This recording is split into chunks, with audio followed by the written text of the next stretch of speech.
کوئی یہ کہتا ہے میں امیل سنت کو تو مانتا ہوں، بس میں صرف امیل سنت کو مانتا ہوں، باقی میں کسی کو نہیں مانتا ہوں، دعوت اسلامی کے اندر کی بات ہے، باقی میں کسی کو نہیں مانتا.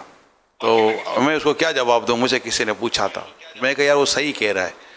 اس کو بولا امیل سنت کو مانتا ہے نا؟ بولا تو میں نے کہا جس کو مانتا ہے نا اس کی مان لے. اب اس کی مان لی تو مرکزی مجلس شورا کے جھنڈے تلے آ جا. اب میں اپنے باپ کو مانتا ہوں لیکن اس کی بات نہیں مانتا، تو پھر نافرمان اور کس جانور کو نافرمان بولتے ہیں یار؟ اسی کو تو نافرمان بولتے ہیں کہ باپ کو باپ تو مانے گا، تیرا باپ بھی مانے گا کہ باپ ہے تو یہ مٹ تو نہیں سکتا. اب باپ کی بات نہیں مانے گا تو پھر وہ نافرمان کہلائے گا. نافرمان اچھا آدمی تو نہیں ہوتا. یہ بھی شیطانی وسوسے ہوتے ہیں. ایسی ایک کوالٹی ہے ویسے کہ وہ بولتے ہیں کہ میں اتاری ہوں، مانتا ہوں، ان کو مانتا ہوں اور شورا کو نہیں مانتا. بات تو مزے کی نہیں ہوئی نا.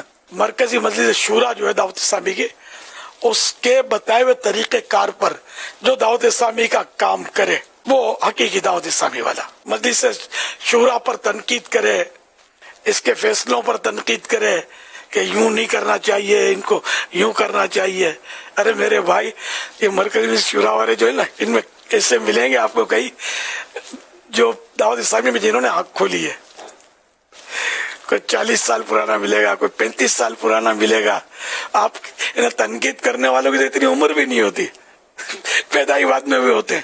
تو اب یہ کہ ان کے تجربے، یہ چھوٹی چھوٹی ذمہ داریوں سے چل چل کر آج رکن شورا بنے. اب یہ سارے 25 26 27 مل کر فیصلہ کریں، یہ ان کی غلطی ہے صاحب. ایسا فیصلہ نہیں کرنا چاہیے. اور تو کل سے اٹھا یار، تجھے برا وضو کرنا تو آتا نہیں ہے، تم بولتے ہوئے فیصلہ انہوں نے غلط کر دیا، یہ فیصلہ نہیں کرنا چاہیے. تو جو ایسی باتیں کرے اس کا دعوت اسلامی سے کوئی تعلق ہی نہیں ہے، سمجھو.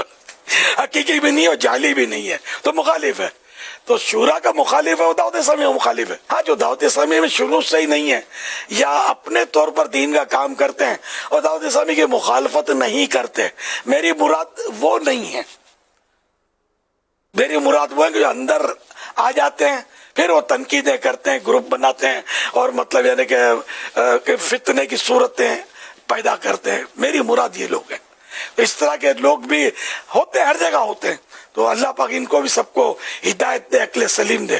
اگر کوئی ایسا ہے میری بات سن رہا ہے تو آ جائیں، اپنی دعوت اسلامی کو لے کر آگے چلیں اور دین کی خدمت کریں. دعوت اسلامی کا دوسرا نام مرکزی مجلس شورا کہ یہ چلا رہی ہے اور یہ فیصلے کر رہی ہے. ہاں، اگر یہ قرآن و سنت کے خلاف کوئی فیصلہ کر دے نا، خدا نہ خواستہ، تو وہ ایک الگ بات ہے کہ اس کو سمجھایا جائے.